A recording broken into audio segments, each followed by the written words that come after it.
So today's topic is finding the problem. If you notice, my email said, "What's your problem?" Really, we don't do sales. A lot of people think we're in sales, and I like to think that we are in sales, but we don't do traditional sales. We don't go in and try to sell somebody something. When we sit down with a prospect or somebody who might need our services, what we're trying to do is find out what's going wrong now. What's the problem? Why would they change what they're doing to us? You know, Anna's joining us.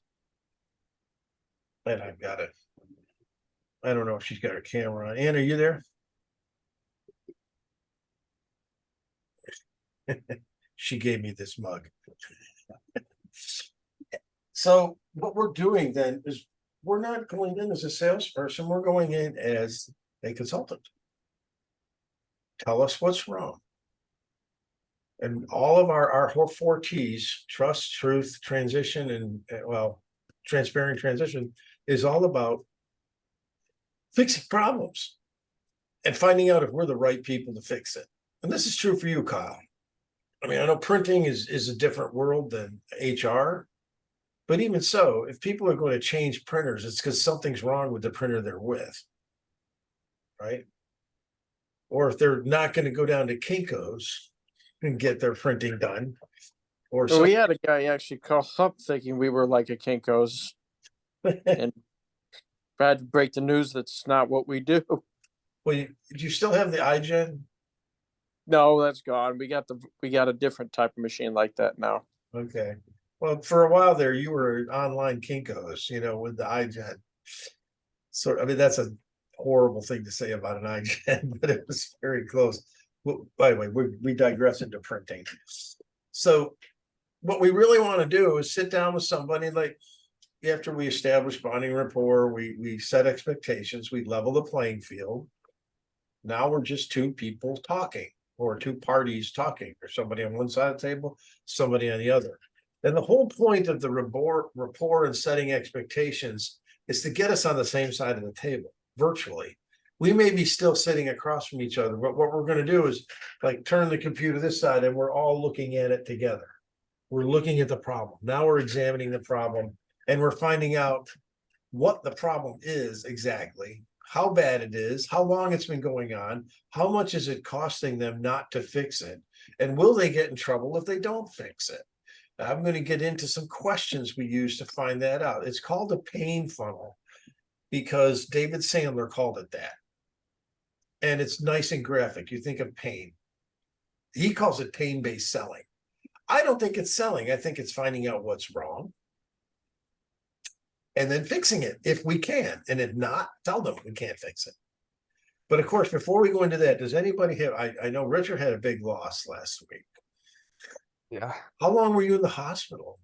I was in the hospital for 3 days. So you didn't get out till like Friday or Saturday? Didn't get out till Saturday. Wow. Where were you? Happy that I didn't actually get break any bones or anything, because that would have really sucked. But you had a concussion. Yeah. Wow. All right. Be careful, Rick.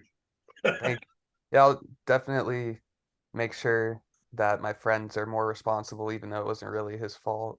You know what's funny is you can probably drive with that guy now forever because he's scared to death too. Yeah. He's petrified. He's going to drive a lot better now. You're gonna make sure to look both ways, even if it's a green light. What was it late? Yeah, it was very late, like 1 in the morning, 2 in the morning. Somebody after night out. They just ran the light. Yeah. I was in college. This was several centuries ago, but I was in college at driving. I was delivering pizzas, actually. That's how I made my living in college. And I'm just going along, light turns green, so I just keep going. Also, bam, T-boned from the right side. And they asked this guy afterwards, what color was the light? And he said, what light? Yeah. He didn't even see the light. Totaled my car. Yeah. Surprisingly, that was the first car accident I've ever been in either. And of course, I wasn't driving, but Yep. All right, well, that's your loss for the week. Any wins? Survived. Yeah, earlier in the week I had a test I did pretty good on, so that was nice. Yeah, for finance class. Excellent. Kyle, anything going on in your world? Uh, I really kind of in a mixed transition spot again. I'm getting ready to go to Germany this week. Oh, that sucks. Yep. Going to visit Heidelberg? Going to visit Heidelberg, yeah. And I'm going by myself. That'll be exciting. Where are they Yeah. located? I'm quite happy to do that, by the way. I love traveling by myself. It's so much fun. It's a lot less, you don't have to worry about where the other person is. No, I don't have to worry about anybody. Yeah. Yeah, do whatever you But want. me. I would be horrified. Yeah, well, I'm almost 30, so I'm kind of used to it by now. Where are you, where is Heidelberg based? It's in West Germany. It's about an hour and a half south of Frankfurt. In the Black Forest? Yeah, pretty much. Well, that's going to be beautiful. I September. know. I'm really looking forward to it. It's the most beautiful part of Germany, right by the Rhineland. And the best Oh, time wow. to go is September. By the way, if you go 2 months later, it's terrible. November's death month there. It's everything turns gray. What's it called again? Do you mind if I look it up? Heidelberg. The Heidelberg? name of the town is actually Heidelberg. That's what it's named after. So Heidelberg presses come from Heidelberg, Germany. That's just what makes sense. Okay. We get Hershey's candy from Hershey, Pennsylvania. Yeah. From a man named Milton Hershey. Mhm. Have you been to Hershey? Yes. Who has not? Have you, Richard and Tessa, have you been to Hershey? I've never been. I've never been either. You need to. It is Candy Wonderland. It is. Really? It's Willy Wonka. It's Wonkaville. It really is. My Yeah, I've all-time- heard. Oh The my gosh. the street lights are Hershey's Kisses. Really? My If you- all-time favorite candy is a Hershey bar. Just keep it simple. You'd be in heaven there then. Yeah, it The would be tour, good. and the tour is free. Really? You can go through at Watch least, how they do it. huh? They want you to see how they make chocolate. They're quite proud of it, really. We went through it Mhm. 3 times one day, and I think by the end the tour guide's looking at us going, "Have you been? Were you here?" But- Did they care? No, they said, "Oh, glad you like it. Don't eat too much candy. You're gonna get, sick." But you get samples. You get Hershey bars and stuff like that, Kisses, and all the other stuff. There are a lot of things you don't even realize they make. And of course, that was 40 years ago, so I don't know what they make now. So. Yeah, I'd be like 10 That's pounds dangerous. heavier by the time I left. Literally, that's so dangerous. Well, it's the same thing with brewery tours Yeah. Oh. for a completely different reason. Anyway, Yeah. Anyway, well, that's cool, Kyle. We'll expect a lot of pictures. Okay, That's Tess, awesome. I know a I'll little do bit my about best. you. Huh? I'll do the best I can. I know a little bit about your week, Tessa, but what else? What have we missed from last? Well, I mean, my biggest one I think would be going to that event and getting to kind of just shake hands with a bunch of different business owners and getting to meet people. Other than that, I had a pretty low-key week. I really just worked and focused on schoolwork. We've been watching football because football started this week, so Yes, That's we watch. really- Don't talk to me and Kyle about football now. Hey, the Saints won. Yeah, the Saints won. Who dat? But the Giants, we've been lifelong Giants fans. yeah, Ju- today's the Bills game. So Bills versus Jets. So it's a pretty big deal in this household. The I think Giants, the Giants collectively laid a giant turd on the field of Giant Stadium last night. I like to. I want to see what the world famous comedian Vic DiBitetto says about that. For those of you who don't know, he rants and raves about New York sports. It's his gig. Yeah. Yeah, there's good. Okay. I had a good day yesterday. The Dolphins and the Bucks won. So Yeah, Dolphins and the Bucks won, and the UCF game was nuts. yeah, Boomer with UCF that team. ending was crazy. Okay, let's see if I can. This is Tessa right there. Kathleen, there's Jordan. That's my head. I'm sitting next to Doug. Pretty good event. Let's see if there's any other. I haven't really looked through these pictures very much.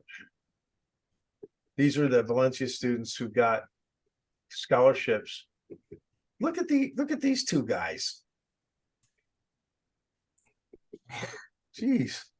This looks like Ahmed and Sudafed up here. I'm sorry, did I say that out loud? Oh, we're recording too. Jeez. Anyway, and then she did her little presentation. Okay, let's get into good stuff. Now the good one starts. There's Doug. That's a wide shot. Oh, who's that guy? Kyle, don't I look like your dad there? I'm not gonna say anything because you actually look a little better than my dad looks right now. I mean, look right there. I look at that picture and I see Bob. I see your dad right there. No, I see Judge Tenney. Oh, well, okay, him too. That's what I see. Yes, they do look like my dad. Let's see, there's Sandy. Where's more pictures of the crowds? Alan Finfrock owns a large construction company, 700 employees, 3 large locations around the state of Florida. And we're going to have lunch next 2 weeks. In 2 weeks, we're all the 4 speakers, we're going to get together to have lunch to these 4 guys, we're going to have a rehash. So I'm looking forward to that. Oh, we did get Jordan in here. Got his hair. There's Tessa's face peeking out from in front of Casey Fernandez there. Did you get to talk to Casey? Which one is he? Let's see if I find a better picture of Casey. Got people coming to the meeting. I'm gonna have to drop off. Thanks, guys. All right, well, we can cover Take all that. care. All right, Kyle, we'll see you soon. Yeah, that guy from Finfrog, I thought was really interesting how they totally transformed like what it was just like a concrete sourcing company to like a total like, now they do architecture and like marketing and everything. That was really cool. So there's a risk inherent with that. Some businesses thrive expanding into other fields. Some it destroys them. I know that whenever we get light on money, when things are low, Yeah. I tend to start going into other things. There's the UCF Small Business Development Center is down there in Fashion Square. Have either of you been there?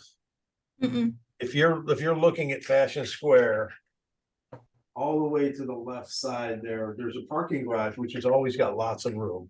And you just walk across the little street inside and there's SCORE on the right, UCF Small Business Center on the left, or maybe the other way, but it's free. You can walk in there and talk to anybody. They will give you advice. You can set up an appointment, but usually there's a mentor on duty, someone you can talk to.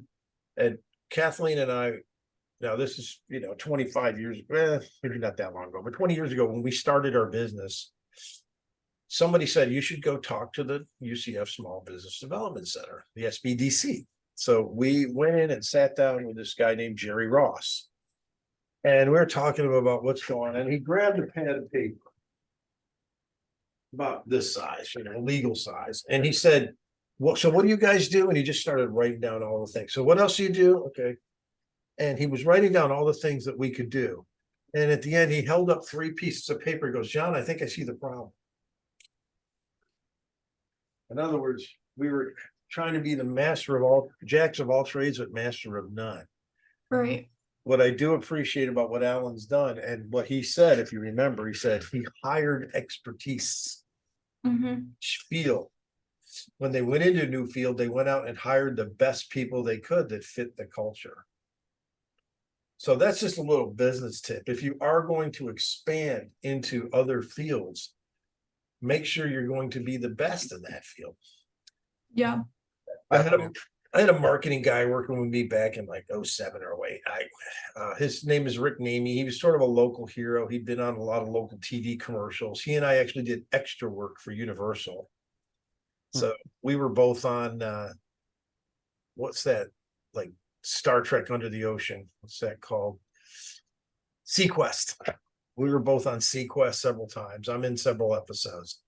But he came to work for me as a marketing guy. And one day he looked at me, John, he goes, you know, how are you marketing us? You're telling people you're going to save them money. I said, well, we are. And he goes, yeah, but are you going to give them great service? I said, yeah, we're going to do it all. He says, well, are you the best? I said, well, there might be, you know, our PEOs are pretty good. He says, well, you the cheapest? I says, no, there's always somebody who can be cheaper than us. He says, so how do I market this? We're not the cheapest. We're not the best. We're somewhere in the middle. He says, that doesn't sell a commercial. Yeah. So it made me realize you have to focus on it. If you're going to be the cheapest, you got to focus on being the cheapest. Mhm. By the way, that's a race to the bottom. Nobody wins that race. Eventually, you're giving away your goods and services, and you're not making any money. So the idea is to be the best. And you're going to say, well, how can everybody be the best? There's a trick in that question. I'm going to ask Tessa, how can everybody be the best? Well, what came to my mind is kind of that conversation we were having on sometime last week, where we were talking about, you know, you focus more on, just, like your niche, what you're good at. So like just, don't try and do everything. So you were talking about, employernomics is good with, finding employers who, are struggling with payroll problems, things like that. But if they're having, legal problems, other things like that, instead of trying to help them where maybe you don't have as much knowledge, refer them, keep those relationships. So in order to be the best, being able to just do what you're good at and refer out and keep those relationships really strong. I think you said exactly it. Did kind of meander on, but you nailed it. You get what she's saying, Richard? Yeah, so basically kind of just get a good lay of the land and have a good network and understanding of what's going on, and don't rush into anything before you make decisions on who you're gonna hire, what you're gonna do, stuff like that. So that's the other half. Go. So let's put what the two of you just put together. Okay. In business, you are not an island. You are not sitting there all by yourself. You need other people. You need a support team. You need a circle, right? We need insurance agents. We need CPAs. We need lawyers. One you mentioned. Okay. But we also have our little niche, which you said, Tess, also. And what Richard said, we got to hire expertise in that niche. Mm-hmm. So what you are is be the best at that niche that you do and no one else does. Right. Is you narrow your market. Really, you focus on the places where you're the best. Okay. I mean, there's people out there that do sexual harassment training. Should we go into that market? I have no idea. Do I know how to teach that? I've seen a couple. Do we have a person who's an expert at that on staff? No. So if we were going to go into that, what would we have to do first? Richard, you said it. We'd have to hire somebody that's an expert at that, right? Yeah, Or maybe network a little. Yeah, make know an alliance with somebody. Mhm. In that, all right, this is a story that has kind of a funny end, but in one of my early business classes, I was teaching that you go through 3 stages of life. And when you're a baby, you are completely dependent, right? You can't do anything. Your mom, your dad have to do everything for you. As you grow up, you strive to be independent, right? Where you are by yourself. You don't need anyone to do anything for you. And I said, but the mature person starts to realize what you need to do, especially in business, is to be interdependent. You're independent of some things, but you're dependent on others for other things. And one of my students, Joe, says, you forgot stage 4.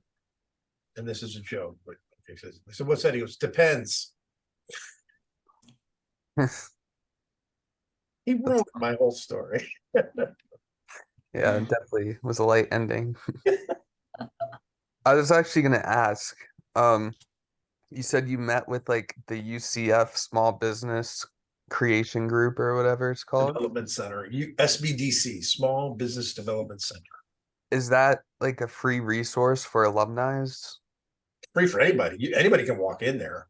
Okay. And they'll help you, like, or they'll take a moment, even if you're not an alumni, just to sit with you. So if there's someone available, they will at least talk to you, 5-10 minutes. And what they usually do is refer you to somebody. But Mhm. as far as I know, we never got asked to give a dime. Now, at one point, they told us to go across the hall to SCORE, which is the something of retired SC of retired executives. I used to know what it is, but it's senior counselors of retired executives. I actually tried to be a SCORE counselor at one point, but I wasn't fully retired yet. And I decided I'm not going to do it until I fully retire. But it's a bunch of guys who are, old gray hairs like me, but who have made all the mistakes. So people will just walk in there, say, hey, I want to start a business. And the counselor of the day, the mentor of the day, will sit down with them. And I remember I sat in on several of those when I was training, and they'll get out a notepad and they'll just write things down. Okay, what do you want to do? And then they'll give them some advice, some, possible bumps in the road they're going to run into. What I noticed was that several people who wanted to start businesses really weren't prepared. One of the questions, this one guy, Stasso, who is really a Greek guy, Stasso, okay, but one of the questions he asked all the time was, okay, like some guy came in and he wanted to do pool repair. He says, okay, so I Googled pool repair for your zip code. 100 companies come up. Why am I picking you? Right. Yeah.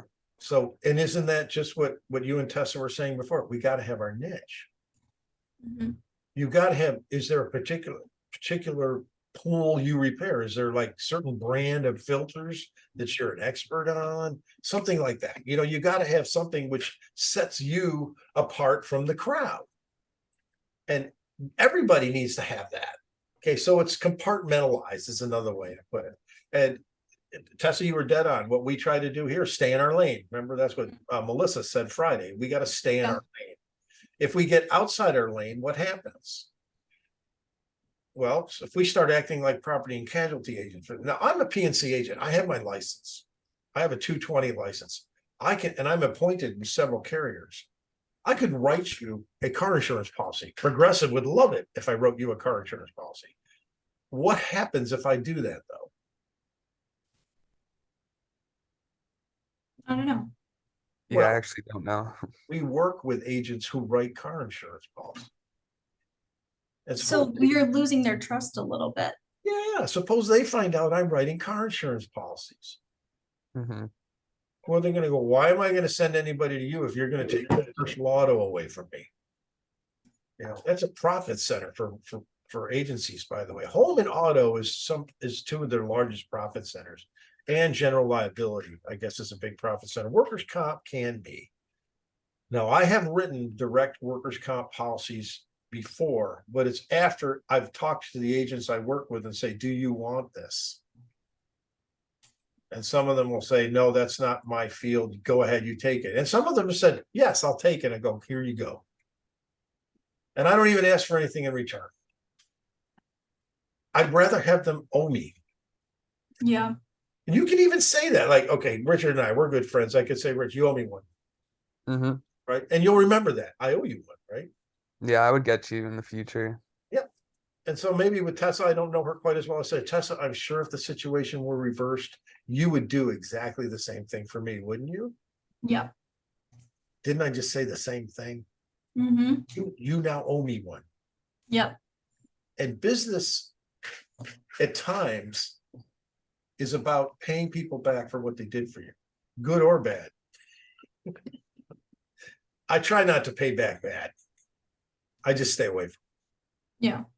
unless the bad like took you to somewhere greater, like took you out of the bad spot. You had to go through the bad to get to the good type of thing. You've got me curious now. Can you give me an example of that? Like say you're in a very like you've been done played very poorly by someone and they lied to you or just did something dirty, and then because of that, like it motivated you and you became more successful because of that, or like it led you down a different path that was very successful. You could send Oh, them like kind of okay. like a petty email, like thank I you. understand. I totally understand what you're saying. Now I know where you're coming from. And yes, Yeah. okay, we're getting into life lessons now. I've been successful in almost everything I've been in because people told me I couldn't do it. Hmm. You see that jersey right there? That's because I set the Florida State record for 1 hour around the track Wow. bicycle. Okay. People told me I would never do it. I would never set a record. Of course, I'm the only one that's done it.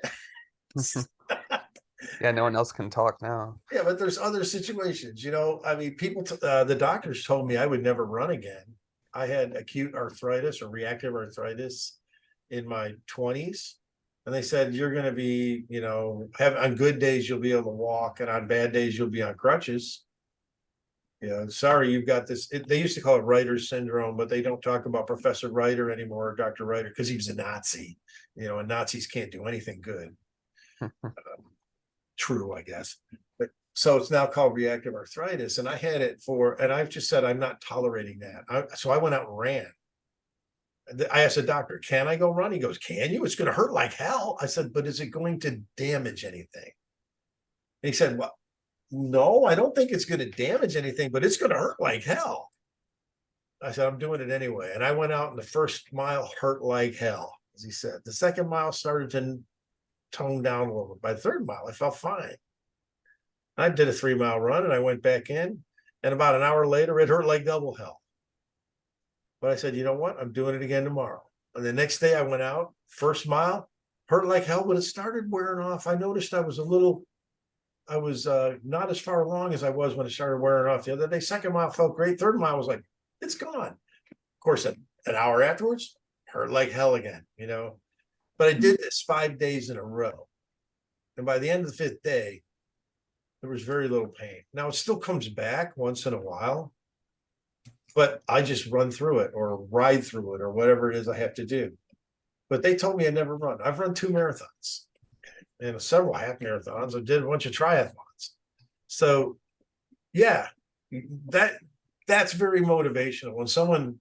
Okay, but now, like you said, let's pick a negative one and a business thing. Okay, this one. Yeah, that one you could send a thank you email to yourself for like pushing forward. I sent a thank you email to the doctor saying, thank you for telling me I couldn't do it. Hmm. Unfortunately, he's dead. So Yeah, sorry. unfortunate. Macabre humor there. There was a guy who was trying to get me to work with him. He was emailing me, calling me, texting me, said, let's work together.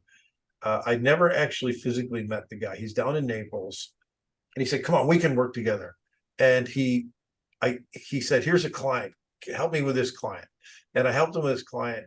And he tried to cut me out. He went direct to our matchmaker. And he signed up for his own, marketing partner thing. And Tim didn't catch it. He didn't realize because he used a different email, and he didn't realize this guy was already signed up with me. And finally, Tim caught it. And he called me up and said, what should I do with this guy? He signed up directly. And I said, was he put any business in? He goes, a couple little ones. I go, never. Go ahead, deal with him. Fate will get him. But it made me wonder. And then one day he called me up, said he was having trouble with one of these clients, and could I help him? I said, well, you went around me on this, but you went direct. I'm not in this. Am I getting paid on this one? And he went, well, I thought that was yours. He started making all these excuses. I said, look, all right, let's cut the bullshit. You knew you were just trying to cut out somebody to pay. All right, I was. I said, all right, so now what do you want to do about it? And he said, well, can we correct it? I said, what do you suggest? He goes, well, I'll tell you what, I'll pay you all the commission you would have, and we'll move it over so it's under you now. So I'm part of your group. I've learned my lesson, he said. But I hadn't referred anything to him for that 6 months, 8 months, or a year, or whatever it was, because You know, I couldn't trust him. And now he's one of our marketing partners. But between you and me, Richard, would you trust this guy? Deep down, not really. It's Yeah, it's hard, especially in business. I mean, I remember I got the first check I got from a client he put in that they paid me a commission on. I took a picture of it and I, blurred out his name and I put it on Facebook. And I just said, revenge is sweet. So it was Funny. you still get, but you're right that you do get motivated by stuff like that. You will still get motivated that even when you're an old fart like me, those things will motivate you. When someone tries to mess with you, I remember when I first got into this business, I didn't know what I was doing. In 2003, I had just left aviation, right? I was a pilot. All I knew about was piloting. I could tell you all kinds of things about airplanes. Then I'm being sent into these companies to talk about workers' comp. And I was winging it. I was acting like I knew what I was doing. I was a consultant. I had to know what I was doing. People saw through it. There was about 10 years later, I remember going up and asking this one guy who owned an insurance company, why do you still do business with me? What do you think is my biggest strength? And he said, well, the one thing is your resilience. I said, what do you mean by that? He says, well, you stayed in business. I said, yes. There were so many people who were trying to knock you out of business back then because they thought you didn't know what you were talking about. I go, well, it's true, I didn't. He says, yeah, but you acted like you did. I said, that's true, I did, which was a mistake, by the way. I wouldn't do that again. I would go in and say, look, hey, I'm new. I don't understand all this, but I'll get with somebody who does. That's how I would do it now. But this one guy, Doug, who owns Sons Insurance Company, said that impresses a lot of people today. The fact that you made it through it, stuck through it, and now you actually do know a little bit about what you're talking. And he said, that's why a lot of people are doing business with you. And also another thing is everybody knows you're never going to lie to them. You've gone out. He said, I'd gone out of my way to make sure everybody knew what was going on. I tried to be transparent. And I don't do that because I'm a good guy. All right.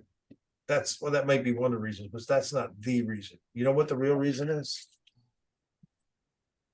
To build trust. It's profitable. I had a client call me, say, hey, we're with Southeast personnel. They're treating us terrible. I don't want to be here. Move us somewhere. And I said, well, when you told them that, what did they say? Go, well, I can't reach anybody there. I says, you want me to call them? I know people over at Southeast. I know Rich Schrader really well. Why don't I call Richard and see what's going on? You do that? I said, sure. And I called up Rich Schrader. I said, hey, this client's complaining. They're getting treated real bad. He goes, I've heard of it. I said, you want to look into it? He goes, yeah, I'll look into it. He looked and he emailed me back. He goes, hey, thanks for the tip. I checked out with him. I found out that their client service rep had left the company and they hadn't been assigned a new one. So I'm working with him now. Thank you. Do you want anything for this? I said, no, just remember it. You owe me one. Smart. This happened several times. And then one day Rich calls me up. I said, hey, what's up, Rich? He goes, hey, we got a client here that they're not a good match for us. And I remember and he actually said this. I never heard anyone say this. So you actually did me a solid back then. I'd never heard anyone our age say that before. I said, yeah. I says, can you take them and put them somewhere where they'd be happy? I said, sure, send me over all their information. Oh, and by the way, can you get me the latest loss runs? He goes, I'll have them to you in 10 minutes. And getting loss runs in 10 minutes from Southeast is a special thing because they usually take 4 to 5 days. By the way, loss runs is the signal that they're leaving. Do you guys know what a loss run is? Did I explain that? Okay. So when workers, it's a workers' comp thing. Every carrier keeps track of the claims their client makes and how much those claims cost. It's losses. What are the losses? And so a loss run is really just another name for a claims report. It's a very comprehensive explanation of all the claims, what their status is, how much has been paid, and how much is kept in what they call a reserve. Because they take money and put it in a reserve for that claim, because workers' comp claims can go on forever. Have you seen this mesothelioma stuff or Camp Lejeune water? Have you guys seen any of that? Yeah, That's the all, commercials. that's workers' comp. Hmm. How seen long that. ago was it? That's from the 60s. 60 years later, they're suing workers' comp for water damage from Camp Lejeune. Okay, so what they call it is comp is a very long tail business. Okay. So in our business, we have to get reports that show if there's any outstanding claims, what claims they've had, how much was paid. Because the new carrier, the new insurance company wants to see if it's worth taking the risk or not. So every time somebody changes a carrier, a loss run is generated. So carriers know that that's a signal that somebody's thinking about leaving. And so, and they can't leave without them. So Southeast deliberately, I would say, or accidentally on purpose, delays sending them out. And sometimes when in the past, before I was, friendly with them, I would call up, it would take 4 or 5 days to get the loss run. I had them in minutes. And we put that client with a PEO and they're very happy. And that's happened many different ways. Cornerstone PEO called me up one day and said, "Hey, we got this client. They don't have a broker. They look like they could really use a broker. Do you want to be the broker?" Like, well, yeah, okay. And they paid us 2% of payroll on it, which is a high commission. Yeah. They recently lowered it to 1, but still, it's a client we didn't do any marketing or selling to get. They were handed to us. So that's why I do that. That's why we do the transparency. That's why if somebody comes to me who's with another broker, I'm going to call that broker and say, "Hey, your client just came to me. What should I do?"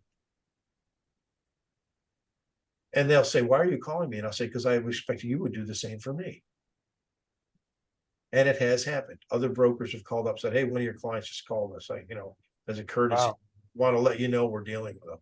I went, and I'll either say like, "Oh, well, here, let me call them," or, "You know what, take them. They're a headache. Don't want to deal with them." Because we have mentioned before that not every client is meant to be our client.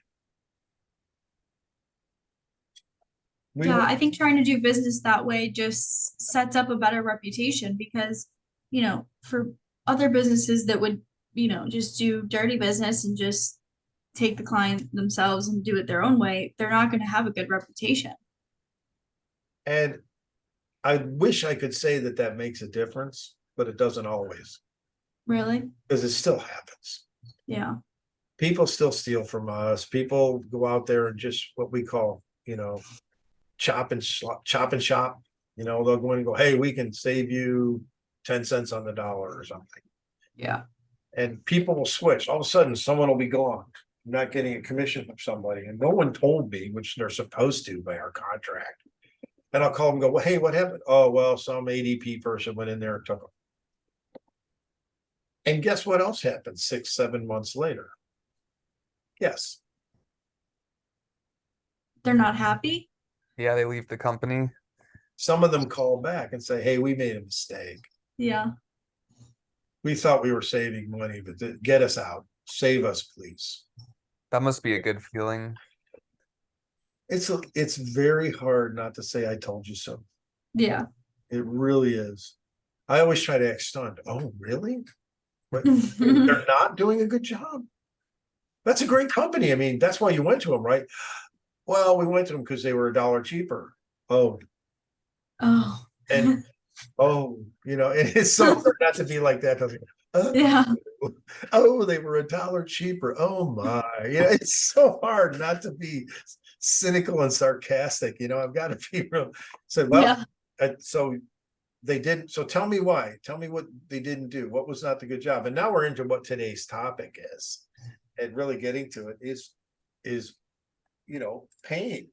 One of the things we have to remember is that not everything is about the money. Yeah.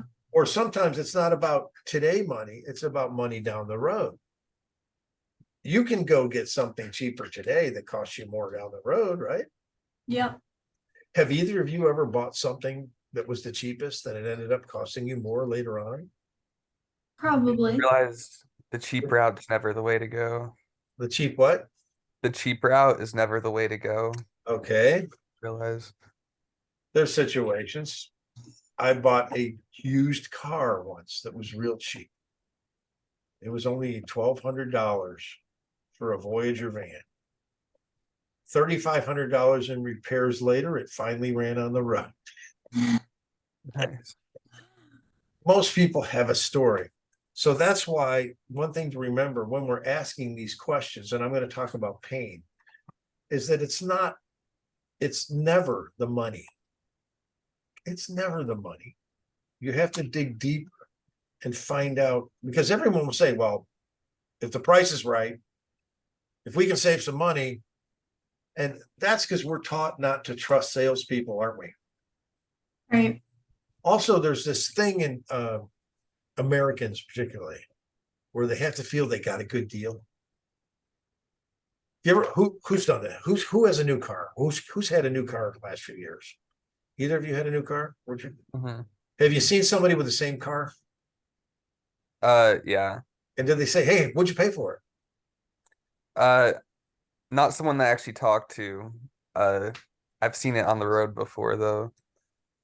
I've had people come up to me and go, oh, hey, Rogue, yeah, I got one of those. I got it for some number less than I paid for it. That's actually exactly what I have is a Rogue. You have a Rogue too? Yeah, I have a Yeah. Everybody has a Rogue. I thought it was a rare car until I bought one. Now I realize they're everywhere. I got like the midnight edition, like the all black. Ooh, So well, it's kind of, I hope we get to compare Rogues. yeah, it's a reliable car. It's very nice. So, But Richard, what'd you pay for it? I think it was about like 25,000, 27,000. The correct answer is I paid a fair price. Yeah, that's a good point. Because some guy's going to go like, oh, really? I got mine for 22. Like, oh, good for you. So what does that get for them? Just boost their Like a ego. little one up, right? Yeah. They got a one up on you. It's useless. There's what you paid for something has no effect on how much you're enjoying it. Yeah, I'll be like, well, it doesn't matter because I got to go on a 7-day cruise when I bought my car because that's what came with it. And They were doing see, there's crazy always some answer. time. But the Yeah. point is, you have a car, it's working well, you like it. You paid what you paid for it. Who cares what you paid for it, right? Yeah. So the money's never the question. But like, let's take one of those clients that left us to go to another company for a while, and they called 6 months later and said, we made a mistake. We got to come back. Or, I don't want to get into car sales too much, but there's some situation where somebody's not happy with what's going on. I mean, isn't that what we want for a prospect? I don't want people not to be happy, but I don't want them to call me if they're just if they're just kicking the tires, going back to cars. So there's 3 rules of pain. Everyone has pain. Everybody wants to get rid of their pain, and no one wants to admit they have it. That's part of the trust. See, we have to build the trust before we get the truth, because they're not going to tell you that something's wrong, right? And there's 4 levels of, these are all the Sandler concepts, by the way. You can call it problems or whatever you want to call them. Sandler uses pain. And it's a good expression, because if you go to a doctor and when's the last, well, Richard, you were just at a doctor. Mm-hmm. Where did it hurt? My head, my whole body. Did the doctor ask you questions that you Yeah. can remember? No, I have limited memory. Well, the doctor asks you pain questions. Why does he ask that? Just to assess the situation. How's he going to know what to do unless he knows what's wrong, right? Yeah, I think he knows if like I'm not talking, then it's more serious than like Yeah, if where to respond. Mhm. does it hurt here? Okay, no, does it hurt there? Oh yeah, okay, well, let's look at that spot, right? So doctors are experts. Well, of course they're experts. It's pain. There's money in pain. You know, for doctors, they don't get rich healing well people. So we're looking for people that have a little bit of pain, or maybe a lot. It depends. So we have 4 levels of looking at it. The first one is a pain indicator. You know, we got a problem with our current vendor. You might think that's pain, but it's not. Why isn't it not pain?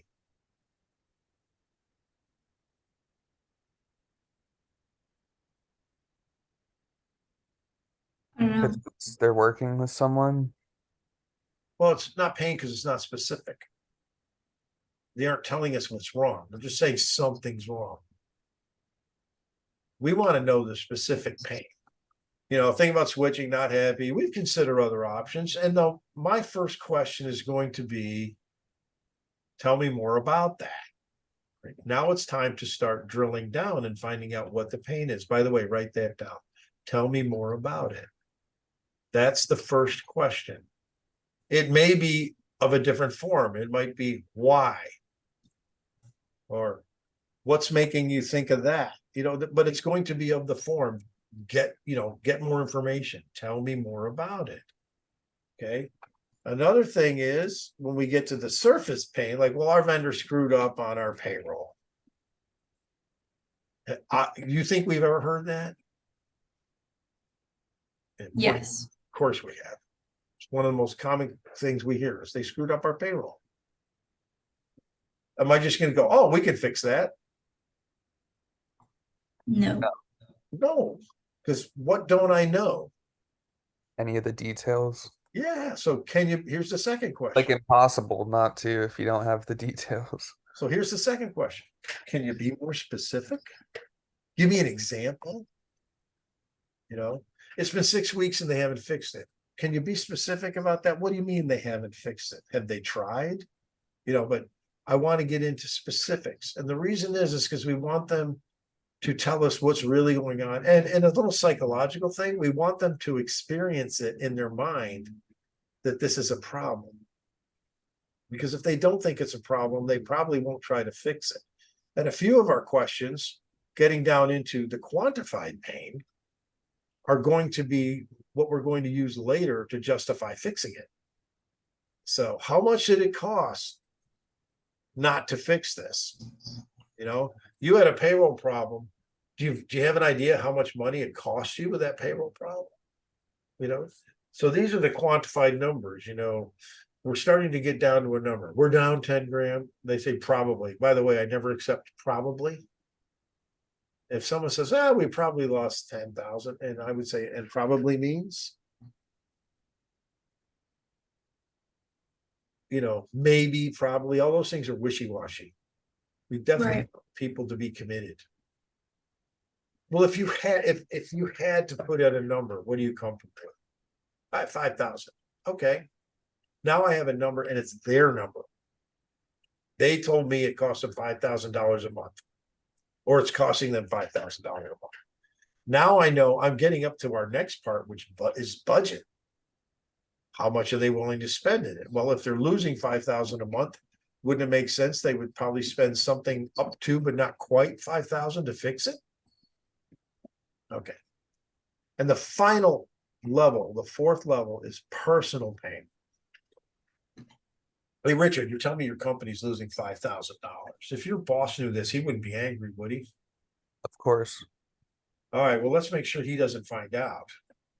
Can we fix this without getting him involved? I don't want you to lose your job. Now that's rough and abrupt, but you know, words, you know, in class we're always rough, abrupt, and direct for time purposes. But you know, right now you're sitting there thinking, I don't want to lose my job. I got to fix this problem. That makes sense? Mm-hmm. Yeah. You know, we won't be getting bonuses this year. That really affects a lot of people. Have either of you received a Christmas bonus or a year-end bonus, as they're called now? Yeah. You sort of count, a lot of people count on those. They say, well, that bonus, that's going to help me pay for my, Christmas presents, things like that. Okay. So once we get to this level, Now it's personal. They're involved personally. They have a personal stake in fixing this. So until we get to that point, we really don't have a pain point, you know, something that they really want to fix. So Is this this like an employee? Like, would this be like could be an employee that, the HR manager, okay, could be the owner. That's look at the bottom there, number 5. considering close. I've heard that. You know, I'm thinking about shutting down the business and going and getting a real job. Okay. Losing sleep over this. I mean, whoever you're talking to, and again, now that's going to be in the third part of it, which is the decision maker. Because we're going to put together who are all the decision makers too, and make sure we have all of them when we present a solution. If we do. But I never present anything until I know what it's costing them personally. Because so I have a budget, and then who's going to be making the decision and what's the whole cast. You know, because one of the worst things to do is get to the point where you think you're in front of decision makers. And they go, this looks good. I just need to run it by, you know, my lawyer, my CPA, my wife, whatever, you know. And by the way, it's very good to run things by your wives. Because, well, no, because I mean, my wife is very sensible. You met Kathleen. A lot of times she spots things that I don't see. She has very good sense about something that's good or bad. She saved me from getting into a lot of bad decisions. So I run everything by her just because she's a good advisor. And Yeah, I feel like just in general, having somebody or just like a second pair of eyes on. yeah, and who are Thanks. your trusted advisors? Kathleen is my trusted advisor. I don't make any big decisions. I mean, I made some big decisions before without checking with her. How do you think they turned out? Not so good. Some worse, but a lot weren't. You know, and you know, to her credit, she's a saint. She's never said, "I told you so." So these are the questions. There's 7. I want you to look. I'll leave this slide up for a second, but it'll be in the video. These 7 categories. You don't have to use these questions exactly, but they are words to that effect. I told you the first one. Can you tell me more about that, right? And the second one is, can you give me an example, be more specific? Or let's dig into that one a little more. Bring me through that, something like that. Let's go through a particular example of that. That you can, however you need to do that. What the point is, you're trying to get down and understand exactly where they are and what really happened. Another reason is time. Why do we want to know how long it's been going on? Because if it's been going on for a shorter period of time, then it might be, you know, a quicker fix if it's, you know, a newer problem, where if it's been a long-term ongoing problem, it might be something that's going to take longer to kind of unravel. And Yeah, and there's an optimum time for us, really. It's about 3 to 6 months. I'll tell you why. If it's only been going on a month, well, it may fix itself. Maybe it's just a temporary thing that popped up and caused a problem. It's been going on 3 years. Why haven't they fixed it already? There's a rule. Sailor made this rule. Nothing happens until the pain of changing is less than the pain of staying the same. Have you guys heard the story about the man who's wandering through New Hampshire and he's asking directions? And he walks up to this old man who's sitting on a porch and there's a dog next to him. And he says, do you know how I can get to somewhere from here? And the dog just goes, he looks at the dog and he wondered why the dog did that. And then the guy starts giving him directions and the dog goes again. He goes, hey, is there something wrong with your dog? He says, oh yeah, he's sitting on a nail. Well, why doesn't he move? Well, it doesn't hurt enough to move. It just hurts enough to complain. Okay. A lot of business problems are like that. It's a dog sitting on a nail that hurts enough to complain, but it doesn't hurt enough to change. Particularly in our business, because if we have to move all the employees to, like, if we're going to use a PEO, everybody has to fill out an employment application. They got to fill out another I-9, a W-9. There's a lot of paperwork. It's a lot of work. Even changing payroll is considerable paperwork, not as much as a PEO. If we just move them to a payroll company, it's less paperwork, but it's still work. So unless the pain of changing is less than the pain of staying the same, nothing happens. Okay, important to remember that. That's why we want to know how long it's been. Also, we want to know what else have they tried? What you've tried to fix this before? What happened? Tell me about that. Why didn't that work? I even asked one guy once, did that work? And he said, no, it didn't work. If it didn't work, if it worked, you wouldn't be sitting here. I'm like, okay, tell me about it. And at the end, he goes, at the time I thought that was a stupid question you asked me, but I realize now that made me realize that we needed to do something. So sometimes you can use a stupid question in your favor. Yeah. Yeah, definitely. Money. How much is it costing you? Why do we want to know that? Richard, why do we want to know how much it's costing? It's essential to basically the quality of what they're using or what they're providing or provided with.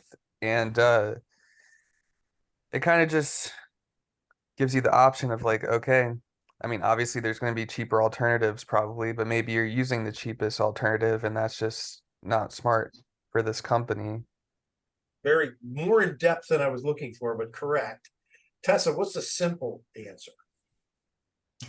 As to like why is it costing them so much? No, how much? Why do we want to know the number?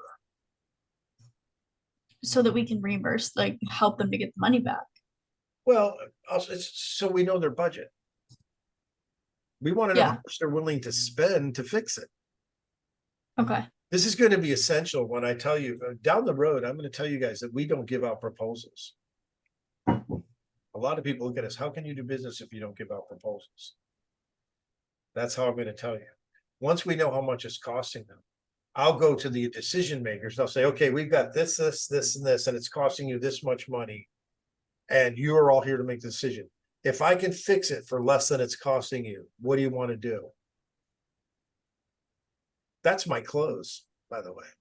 That probably gives you more leverage too to get a better price for yourself rather than like coming up with. Oh no, I'll come through with what it really costs.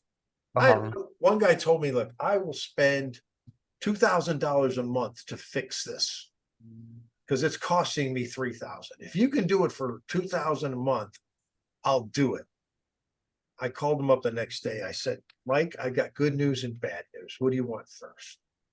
He goes, well, give me the bad news. I said, well, actually, no, I'm going to give you the good news. The good news is I could fix it. Yeah. So what's the bad news? The bad news is I tried like hell to get it up to $2,000 a month, but I couldn't get it above $1,200. That's his face. Is the exact expression he had, Oh, so it's only going to cost me $1,200. I tried to get up to $2,000. I really did, Mike, but it just wouldn't be right. $1,200 a month. Can you afford $1,200 a month? Yeah, I can afford it. I said, so what do you want to do? We're doing it. Let's do it. Send me the paperwork. I'll sign it. That's great for business. Yeah. Did I give him a proposal? I didn't give him anything in writing. A little bit you did. I gave him I gave him a commitment. Yeah. So I wanted a commitment back from him. He didn't say, well, I'd probably do it. He said, let's do it. Mm-hmm. Said, so you're going to do this. And then I went into, making sure that he was sure. And I said, so if I send you this paperwork, you're going to sign it, send it back. He goes, I'll sign it right now. I said, well, I don't have it with me, but I'll send it to you. And I went home, sent it to him. He signed it, sent it right back because I'd gotten a commitment. I don't give anyone a proposal until I've gotten a commitment. If you just send out a proposal, you two haven't owned a business yet before, so you probably haven't received a proposal to do something. Mm-hmm. Have you received a quote, like on car insurance or something like that? Yeah. So what do you do with that quote? Hold on to it until you're ready to. Yeah, assess your options. Richard, how do you do that? By getting in contact with and getting quotes from other providers. Okay, let me give you a scenario here. Set this up for a second. You give me a scenario. You got one good quote that you really like the price, but you like this other guy better, but his quote's a little higher. Wouldn't you be tempted to show that quote to that guy and go, hey, can you match this? Mm-hmm. And what do you think he's gonna do? I'll probably do that. He's probably gonna match it. So who wins there? You. Do you? The other guy. Nobody wins, I'll tell you that right now. You win temporarily because for a little while you get a quote for you get something for a lower price. I'll give you an example. There was do you guys know about the Keg Social over here near you? Yeah. Richard, right? Mm-mm. Way back, it used to be called Firkin and Kegler. I don't know if you remember that. I went in to see them and they wouldn't give me their numbers. This is before I knew all this, before I was in training. They wouldn't give me what they were paying. They said, just come back with your best price. So I went in there and sharpened my pencil, so to speak. And I came in with a really low, ridiculous price. I wasn't making any money. I just wanted to show that we had Firkin and Kegler as a client because they had 140 employees. It was a big client. They were well known around here, you know. So I sat down with a lady who didn't even work for them, by the way. She was an independent consultant. She said, this is an amazing price. How can you go this low? I said, well, you told me to sharpen my pencil. I did. She says, well, there's a meeting tomorrow on the board. I can present this to them, and apples to apples, oranges to oranges. This is way lower than we're getting now. I mean, I couldn't see why they wouldn't want to do this. Why don't you give me a call tomorrow and we'll see what the next step is? So I went home thinking what? That you had in the bag. Yeah, you got the deal. Got one, right? I had what we call happy years. Yeah. It's running around, honey, let's go out to dinner. We got one. We got a big one. So I called her the next day and I got voicemail. Now let's think back to what she said. What did she commit to in that? Didn't. She said, if it comes up, I'll show it to the board. Does that mean she's going to show it to the board? No. No. Did she say she would take my call? No. No, she just said to call her. For the next 3 months, I became a stalker. I was calling her initially every day. And then towards the end, it was just once a week. Okay. But I was a stalker. She never answered my calls. So then I started Sandler class. And Greg, one of the instructors, said, here, call her with my phone. So that's an interesting idea. So I called her up. This is Connie. And I said, hey, Connie, John Tenney. She goes, oh, John, did you get a new phone? That's so unprofessional of her not to answer your calls. You don't think you're going to run into that? Yeah. Remember, it's okay to lie to salespeople. That's the 11th commandment. Okay. I was considered a salesperson. That's all she thought of me as. I hadn't gone through any pain. I hadn't found out what was wrong with the company they were using. There was no commitment for her to change. It was all about price. Now, here's the worst part about it. They were with ADP. A couple weeks later, I'm sitting at the coffee factory there, the Paris Cafe, right across the street. And I'm sitting with Richard, who is a ADP rep. And he says, see that company over there? We're about to cancel them. So why? It's because some jackass went in there with a really low quote and we had to match it. And we just aren't making enough money on it to justify it. So we're going to cancel them and we're going to put them out on the street. And they went, hey, Richard, sorry, the jackass. I'm really sorry. He goes, how could you give them a quote like that? That was for some, we're not making a dime on that. In fact, we're losing money every time they call us. And I said, I'm sorry, I will never do it again. So for 3 months, they had a lower price. Then they got canceled and had to go back to work to find someplace else to go. Incidentally, they didn't call me.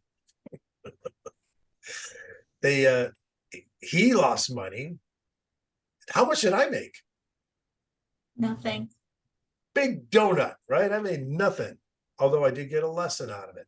So you see, nobody wins when you send out a quote and they shop it. Yeah. Everybody wants to shop things. So that's a lesson we're probably going to cover one of these Fridays on how to stop people from shopping. Oh, we're way past 10 o'clock. Sorry, but so quickly, we went through the pain questions. I just want you to see what those are again.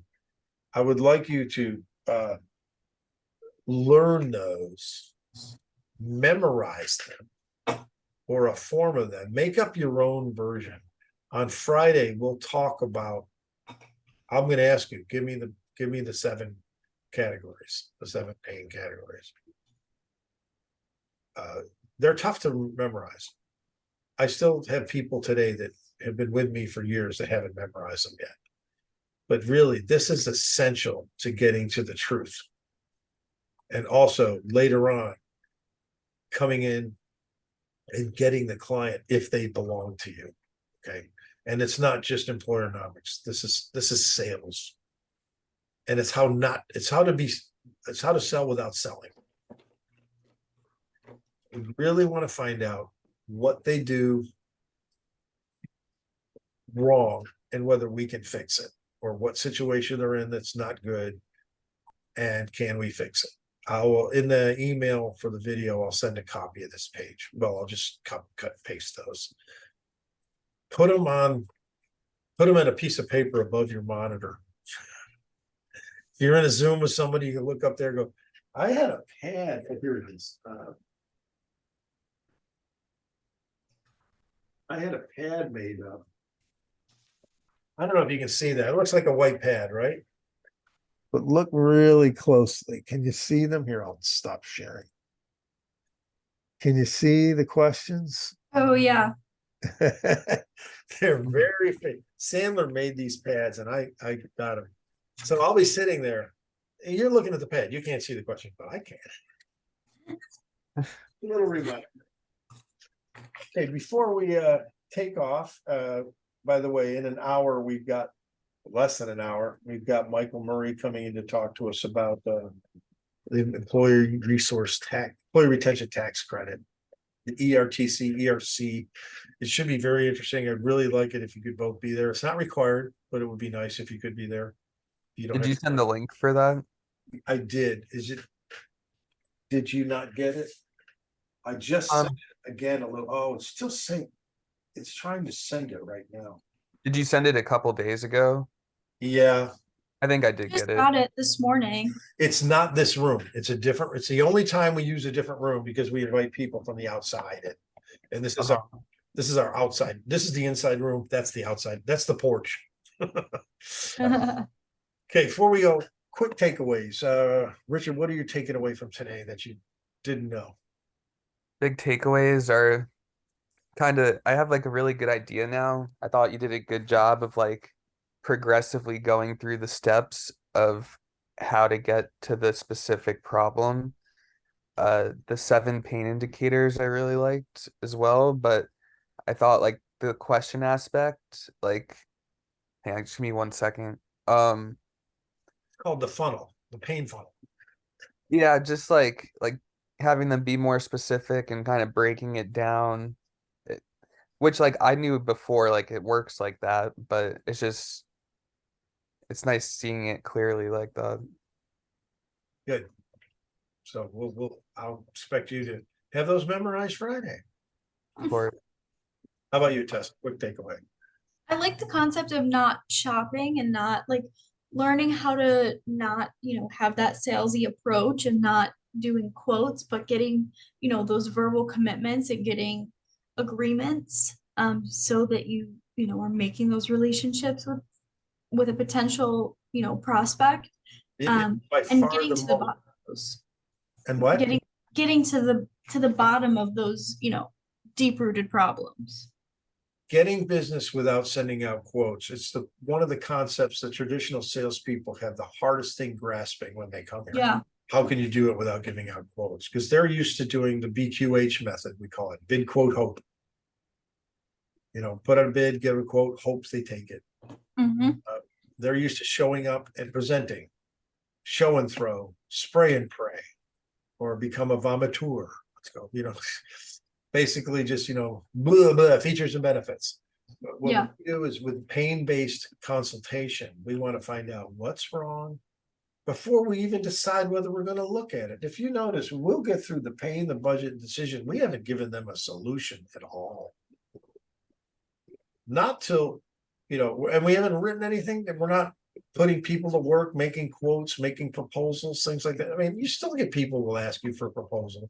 And we'll get into that, how to do that. There's a way to do that without, there's another rule called don't spill your candy in the lobby. And our candy would be our solutions and our pricing. So we don't spill that until we know they're on board.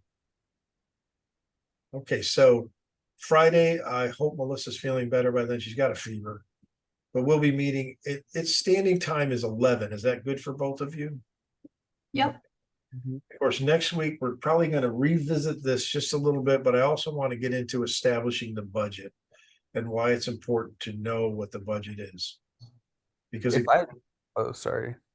If I join that 11 o'clock meeting, is it possible to like do it without having my screen? Yeah. on? Okay. yeah, if you're out walking the dog or something like that, or driving, yeah, you can just.